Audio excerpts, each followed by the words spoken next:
رمضان كريم كريم كريم شهر عظيم عظيم عظيم بسم اللہ الرحمن الرحیم۔ رمضان کے 29 دن میں ہم نے ایک روزہ ایک کہانی کے عنوان سے قرآن، نبی رحمت صلی اللہ علیہ وآلہ وسلم کی زندگی اور صحابہ تابعین ان کی زندگی، اس کے حوالے سے مختلف واقعات کو ڈسکس کیا۔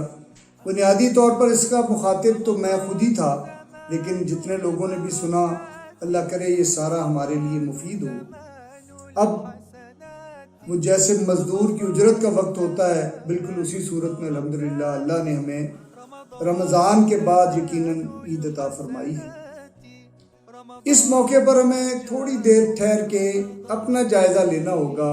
جیسے مزدور آخر میں جب اس کو مزدوری کے بعد یا ایک ہفتے کے بعد جب اس کو پیمنٹ ملتی ہے نا، تو وہ ایک ایک نوٹ کو بڑی احتیاط کے ساتھ گنتا ہے اور وہ بڑی اسی احتیاط کے ساتھ جیب میں ڈالتا ہے۔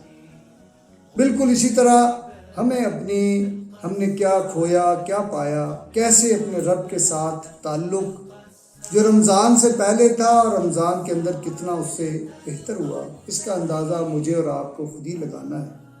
اپنے گھروں کی مجالس کے اندر اس کو دیکھنا ہے، کیا ہماری زبانیں محتاط ہو گئی ہیں، کیا ہمارے گھروں میں غیبت اور اس کا چلن کم ہوا ہے یا نہیں، اس کو ہم نے دیکھنا ہے۔ کیا اللہ کا شکر کرنا پہلے سے آسان ہوا ہے یا مشکل؟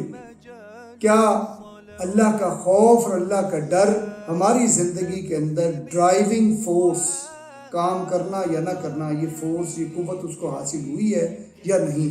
یقیناً یہ مہینہ تو آیا ہی اسی لیے تھا کہ لعلکم تتقون، کہ ہمیں تقوی، اللہ کا خوف اور اللہ کا ڈر دے کے جائے۔ ہمیں اس کا جائزہ بھی لینا ہے۔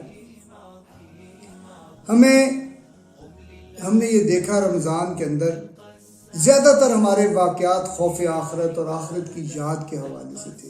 ہم نے یہ دیکھا کہ جو اس کائنات کے اندر جو سب سے عقل مند ہستیاں گزری ہیں، وہ انبیاء سے لے کر وہ صحابہ اور تابعین تک، ان کی زندگی کی جو پیوٹل فورس تھی، جو اصل ان کی زندگی کا مرکز ہم نکال سکتے ہیں، وہ خوف آخرت تھا، آخرت کی جواب دہی کا احساس تھا۔ یقیناً ہمیں اپنی زندگیوں کے اندر بھی اسی کو لانا ہوگا۔ اور میں آپ سے یہ گزارش کروں کہ یہ ماحول اور یہ انوائرمنٹ اور یہ 21ویں صدی، یہ فتنے کا زمانہ ہے، یہ بہت مشکل زمانہ ہے۔ یہاں انسانی تعلقات پیسے کے عوض بکتے ہیں، یہاں ایمان کو آتے اور جانے میں کوئی دیر نہیں لگتی، یہاں سچ کیا ہے اور جھوٹ کیا ہے، یقیناً یہ خلط ملط ہے۔ اس کیفیت کے اندر اپنے تعلق کو اور اپنی فیملی کو اور اپنے گھر کو ایک قلعہ بنانا، یہ ہماری ذمہ داری ہے۔ ہم اور ہماری پوری فیملی مل کر آخرت کے ساتھ اپنے تعلق کو، جواب دہی کے احساس کو زندہ رکھنا اور وہ آگے آنے والی اصل زندگی، اس کے لیے تیاری، اس پر نظریں گاڑے رکھنا۔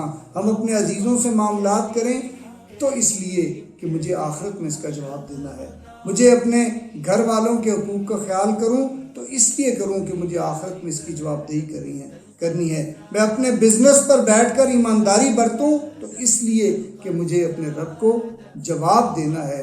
میں اگر صاحب اختیار میں سے کوئی ہوں تو کمزوروں کے ساتھ انصاف کیا جائے اور ظالموں کا ہاتھ روکا جائے، میری قوت کا یہ استعمال ہو، اس لیے کہ مجھے اللہ کے ہاں جواب دینا ہے۔ اگر میں کسی طرح کے بھی زندگی کے معاملات کو چلاؤں تو ایسے چلاؤں، اس کے لیے مجھے اپنے گھر کو قلعہ بنانا ہوگا، جہاں ہر طرح کی شیطان کی چالوں کا مقابلہ کرنا ہم سب کے لیے مل جل کے پھر آسان ہو جائے۔ بکھر کے ہم اس کا مقابلہ نہیں کر سکیں گے۔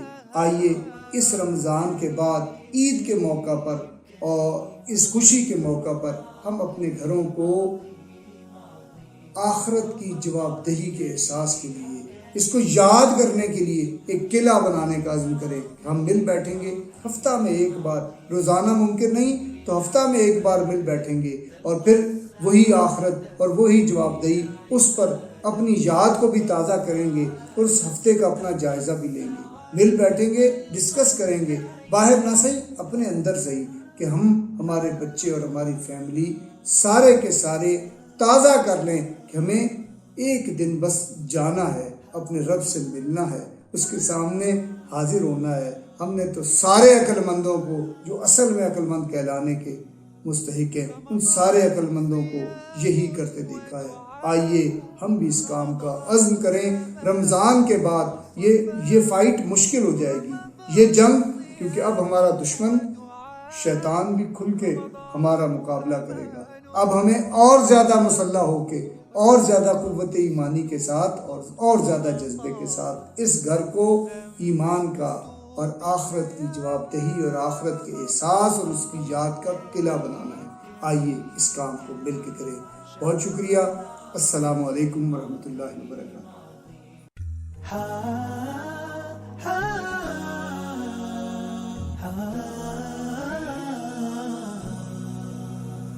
رمضان كريم